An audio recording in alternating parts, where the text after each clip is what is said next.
የአቦል ዜና ቤተሰቦች ዛሬም ለእናንተ ይሆናሉ ያልናቸው መረጃዎች ይዘናል። በቅድሚያም ርዕሶቹን እናስደምጣቸዋለን። በቦሌ በሻሌ ኮንዶሚኒየም ከ6000 በላይ አባወራዎች ተጠቃሚ ሆኑ። በ3000 ብር ያላገባ ማስረጃ ሊሸጥ የነበረው የመንግስት ሰራተኛ እጅ ከፍንጅ ተያዘ። በኢትዮጵያ የታሰሩ ሴት ጋዜጠኞች በአስቸኳይ እንዲፈቱ ተጠየቀ። ከ870 በላይ በሚሆኑ የምግብና ጤና ተቋማት ላይ እርምጃ ተወሰደ። ኢትዮ ቴሌኮም እና ZTE ግዙፍ ስምምነት ተፈራረሙ። 40 የፖለቲካ ፓርቲዎች እንዲፈርሱ ታዘዘ።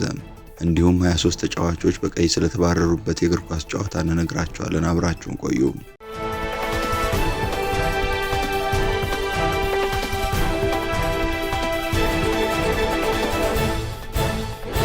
ሰላም ጤና ይስጥልን። ይህ አቦል ዜና ነው። ክቡራን አድማጭ ተመልካቾቻችን ሰላማችሁ ይብዛ፣ ጤና፣ ፍቅር፣ ደስታ በእያንዳንዳችሁ ጎጆ ይግባ። ትኩሱን እፍታውን ለእናንተ ለተከበራችሁት ይዘን መጥተናል። ቻናላችንን ላይክ፣ ሼር እና ሰብስክራይብ በማድረግ አጣጥሙልን፣ ለወዳጅ ዘመድም አጋሩልን። እናመሰግናለን። ከ870 በላይ በሚሆኑ የምግብና ጤና ተቋማት ላይ እርምጃ ተወሰደ። የአዲስ አበባ ምግብና መድኃኒት ባለስልጣን በባለፉት 7 ወራት ባከናወነው የቁጥጥር ስራ የህብረተሰቡን ጤና አደጋ ላይ በሚጥሉ 875 ተቋማት ላይ አስተዳደራዊ እርምጃ መውሰዱን አስታውቋል። የባለስልጣኑ የምግብና ጤና ነክ ተቋማት ቁጥጥር ዳይሬክተር አቶ እስጢፋኖስ ጌታቸው እንደገለጹት በማዕከልና በ11ዱም ቅርንጫፎች በተካሄደው በዚህ ኦፕሬሽን 733 ተቋማት የጽሑፍ ማስጠንቀቂያ የተሰጣቸው ሲሆን 119 ተቋማት ላይ ደግሞ ጊዜያዊ እሽጋ ተደርጓል። በተጨማሪም ከተሰጣቸው ፍቃድ ውጪ ሲሰሩ የተገኙ 3 ተቋማት ፍቃዳቸው እንዲሰረዝ ሲደረግ 20 ተቋማት ደግሞ በገንዘብ መቀጣታቸውን ተናግረዋል። በዚሁ የቁጥጥር ወቅት ጥራት የሌላቸውና ለጤና አስጊ የሆኑ ግምታዊ ዋጋቸው ከ52.6 ሚሊዮን ብር በላይ የሚያወጡ የምግብና ጤና ነክ ምርቶች እንዲሁም ትንባሆ ሕግን ተላልፈው የተገኙ ምርቶች እንዲወገዱ መደረጉን አንስተዋል። ባለስልጣኑ ክፍተት የታየባቸው ተቋማት ስታንዳርዱን ጠብቀው እንዲሰሩ የክትትልና የድጋፍ ስራውን አጠናክሮ እንደሚቀጥልም ዳይሬክተሩ ገልጸዋል። በኢትዮጵያ የታሰሩ ሴት ጋዜጠኞች በአስቸኳይ እንዲፈቱ ተጠየቀ። CPJ በኢትዮጵያ የታሰሩ ሴት ጋዜጠኞች በአስቸኳይ እንዲፈቱ ጠይቋል።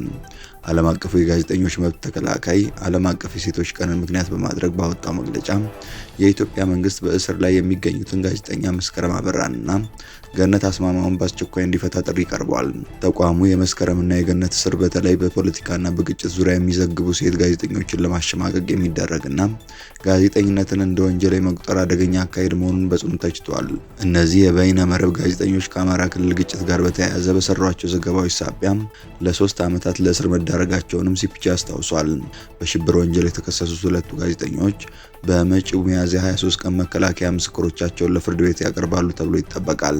CPJ እንደገለጸው የሴት ጋዜጠኞች መታሰር በኢትዮጵያ ያለውን የፕሬስ ነጻነት ወደ ኋላ የሚመልስና በሙያው ላይ የተሰማሩ ሴቶች ላይ ከፍተኛ የስነ ልቦና ስጋት የሚፈጥር ነው ተብሏል።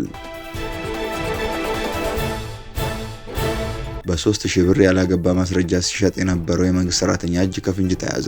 በኮልፌ ቀራኒዮ ክፍለ ከተማ ወረዳ 3 የወሳኝ ኩነት ባለሙያ የሆነው ተጠርጣሪ ተሬሳ አዱኛ ለአንድ የግል ተበዳይ ያላገባ ማስረጃ ለመስጠት ለ15 ቀናት ሲያመላልሰው ቆይቶ በመጨረሻም አገልግሎቱን ለማግኘት 3000 ብር ጉቦ እንዲከፍል ይጠይቀዋል።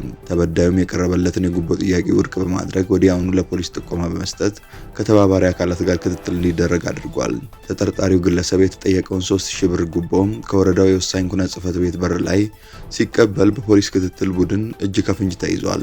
የክፍለ ከተማው ፖሊስ መምሪያ እንደገለጸው በተጠርጣሪው ላይ አስፈላጊው የሰውና የሰነድ ማስረጃ ተሰብስቦ የምርመራ መዝገቡ ከተጠናቀቀ በኋላ ክስ የሚመሰረትበት ይሆናል። የከተማ ፖሊስ በመንግስት የሥራ ኃላፊነት ላይ ያሉ አካላት ያልተገባ ጥቅም ለማግኘት የሚያደርጉት እንቅስቃሴ ከሕግ ተጠያቂነት እንደማያድናቸው አስጠንቅቋል።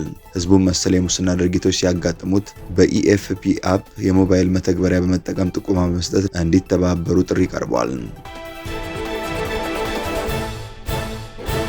ኢትዮ ቴሌኮም እና ZTE ግዙፍ ስምምነት ተፈራረሙ። ኢትዮ ቴሌኮም እና ZTE የኔትወርክ ጥራትን ወደ ላቀ ደረጃ የሚያሸጋግር ግዙፍ ስምምነት ተፈራርመዋል።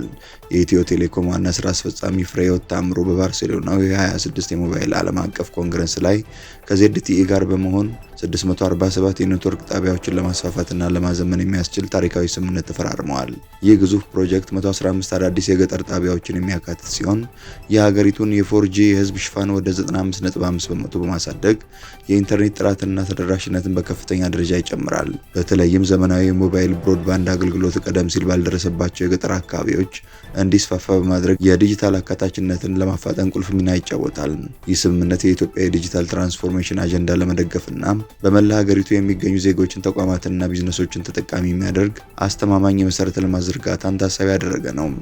ኢትዮ ቴሌኮም መሰል ስትራቴጂያዊ አጋርነቶችን በመፍጠርና በላቁ ቴክኖሎጂዎች ላይ መዋለ ንዋይን በማፍሰስ ኢትዮጵያ በአፍሪካ ግንባር ቀደም የዲጂታል ማዕከል እንድትሆን የጀመረችውን ጉዞ ለማሳካት ያለውን ጽኑ ቁርጠኝነት አረጋግጧል። ፕሮጀክቱ ሲጠናቀቅ የኔትወርክ መቆራረጥን በመቅረፍና ፍጥነትን በመጨመር የደንበኞችን እርካታ ወደ አዲስ ምዕራፍ ያሸጋግራል ተብሎ ይጠበቃል። በቦሌ በሻሌ ኮንዶሚኒየም ከ6000 በላይ አባወራዎች ተጠቃሚ ሆኑ። በኢትዮጵያ ኤሌክትሪክ አገልግሎት የምስራቅ አዲስ አበባ ሪጅን በቦሌ በሻሌ 40/60 ኮንዶሚኒየም የሚገኙ ከ6000 በላይ አባወራዎችን የኤሌክትሪክ ተጠቃሚ ማድረጉን አስታወቀም። ነዋሪዎቹን ኤሌክትሪክ ተጠቃሚ ለማድረግ በአራብሳ ኃይል ማከፋፈያ ጣቢያ የኤሌክትሪክ መሰረተ ልማት ዝርጋታ ያከናወነ ሲሆን 6.7 ኪሎ ሜትር የመካከለኛ መስመር ዝርጋታና 3 ባለ 800 ኪቮልት፣ 12 ባለ 630 ኪቮአ፣ 30 ባለ 1250 ኪቮአ በአጠቃላይ 45 ትራንስፎርመር ተከላ ማከናወኑን አገልግሎቱ ገልጿል። ነዋሪዎቹ ከአሁን በፊት ባለ 3 ፌዝ ቆጣሪ በጋራ ይጠቀሙ እንደነበር አስታውሰው አገልግሎቱ በዚህም በኃይል እጥረትና በኃይል መቆራረጥ ምክንያት ሲቸገሩ ቆይተዋል ብሏል። በአሁኑ ሰዓት በተከናወነው የኤሌክትሪክ መሰረተ ልማት ዝርጋታ ለእያንዳንዳቸው ቆጣሪ ተገጥሞላቸው ያልተቆራረጠ ኤሌክትሪክ ማግኘት መቻላቸውንም ገልጿል። ሪጅኑ ባከናወነው የኤሌክትሪክ መሰረተ ልማት ዝርጋታ በበሻሌ ኮንዶሚኒየም ነዋሪ የሆኑ 6700 አባወራዎች የኤሌክትሪክ ተጠቃሚ እንደሆኑም ተመላክቷል። በተያያዘም ሪጅኑ በተለያዩ አካባቢዎች የነበረውን የኃይል መቆራረጥ ለመቀነስ ከአራብሳ ኃይል ማከፋፈያ ጣቢያ የሚነሱ አዳዲስ ወጪ መስመሮች ዝርጋታ አከናውኗል። 40 የፖለቲካ ፓርቲዎች እንዲፈርሱ ታዘዘ። የጊኒው ፕሬዝዳንት ማማዲ ዱምቡያ በሀገሪቱ የሚንቀሳቀሱ 3 ዋና ዋና ተቃዋሚዎችን ጨምሮ 40 የፖለቲካ ፓርቲዎች በአዋጅ እንዲፈርሱ ማዘዛቸውን ፍራንስ 24 ዘግቧል።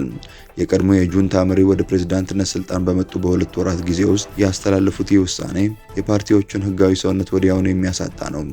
የሀገሪቱ ባለስልጣናት ፓርቲዎች የፈረሱት ግዴታቸውን ባለመወጣታቸው እንደሆነ ቢገልጹም ውሳኔው የፓርቲዎቹን ስም፣ አርማና ንብረት መጠቀምን በሙሉ የሚከለክል ሆኗል።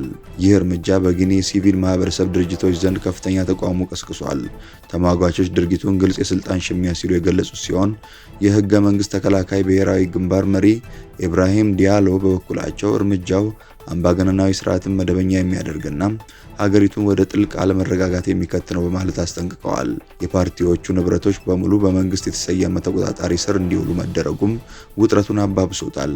ጊኒ እንደ አውሮፓውያን አቆጣጠር በ1958 ነፃነቷን ካገኘች በኋላ በተከታታይ ወታደራዊና አምባገነናዊ አገዛዞች ውስጥ የቆየች ሲሆን ምንም እንኳን በማዕድን የበለጸገች ብትሆንም ከግማሽ በላይ የሚሆነው ህዝቡ አሁንም በከፍተኛ ድህነት ውስጥ እንደሚኖር የዓለም ባንክ መረጃዎች ያመለክታሉ።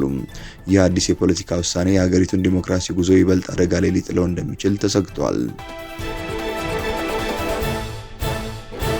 23 ተጫዋቾች በቀይ ካርድ የወጡበት ጨዋታ እያነጋገረ ነው። በብራዚል ካምፒዮናቶ ሚኔይሮ የክልል ዋንጫ የፍጻሜ ጨዋታ በእግር ኳስ ታሪክ እጅግ አነጋጋሪና አስደንጋጭ የተባለ ክስተት ተመዝግቧል። በሁለቱ ተቀናቃኝ ክለቦች ክሩዜይሮና አትሌቲኮ ሚኔይሮ መካከል በተደረገው ጨዋታ በተነሳ ከፍተኛ ግጭት ሳቢያ 23 ተጫዋቾች በቀይ ካርድ ከሜዳ ተሰናብተዋል። የቀድሞ የብራዚል ብሔራዊ ቡድን አሰልጣኝ ቲቴ የሚመሩት ክሩዜይሮዎች ካዮ ጆርጅ ባስቆጠራት ብቸኛ ግብ ተቀናቃኛቸውን አትሌቲኮ ሚኔይሮን 1-0 በማሸነፍ ከ2019 በኋላ ለመጀመሪያ ጊዜ የክልሉ ሻምፒዮን መሆን ችለዋል። ሆኖም ይህ ድል በደስታ ሳይሆን በጭቅጭቅና በቦክስ ድብድብ ታጅቦ ተጠናቋል። ጨዋታው ሊጠናቀቅ ሰከንዶች ሲቀሩት የአትሌቲኮ ሚኔይሮ ግብ ጠባቂ ኤቨርሰን የክሩዜይሮውን አማካይ ክርስቲያንን መሬት ላይ በመዘረር በጉልበቱ ደረቱ ላይ መውጣቱ ግጭቱን ቀስቅሶታል። ድርጊቱን ተከትሎ የሁለቱም ቡድኖች ተጫዋቾች፣ ተቀያሪዎችና የቡድን አባላት ወደ ሜዳ በመግባት እርስ በርስ ተጋጭተዋል። ሁኔታው ከመካረሩ የተነሳ የጸጥታ አካላትና ወታደራዊ ፖሊሶች ሜዳ ውስጥ በመግባት ተጫዋቾቹን ለመገላገል ተገደዋል።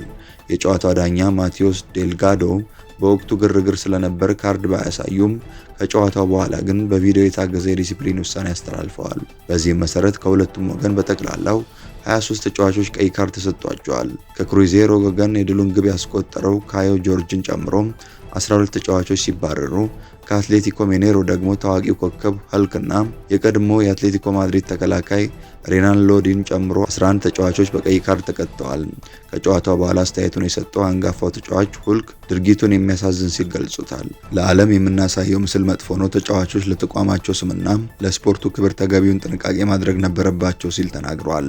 ምንም እንኳን ክሩዜሮ የሻምፒዮንነት ዋንጫውን ቢያነሳም ሁለቱም ክለቦች በብራዚል ሴሪያም የሊግ ውድድር ደካማ ጅማሮ እያሳዩ ይገኛሉ። በአሁኑ ወቅት አትሌቲኮ ሚኔሮ 17ኛ፣ ክሩዜሮ ደግሞ 19ኛ ደረጃ ላይ ተቀምጠው የደረጃ ሰንጠረዡ ግርጌ ላይ ይገኛሉ። ክቡራን አድማጭ ተመልካቾቻችን ስለተከታተላችሁ እናመሰግናለን። የደወል ምልክቷን በመጫን አቦላችንን በትኩሱና በፍታው ሁልጊዜ እንዲደርሳችሁ አድርጉም።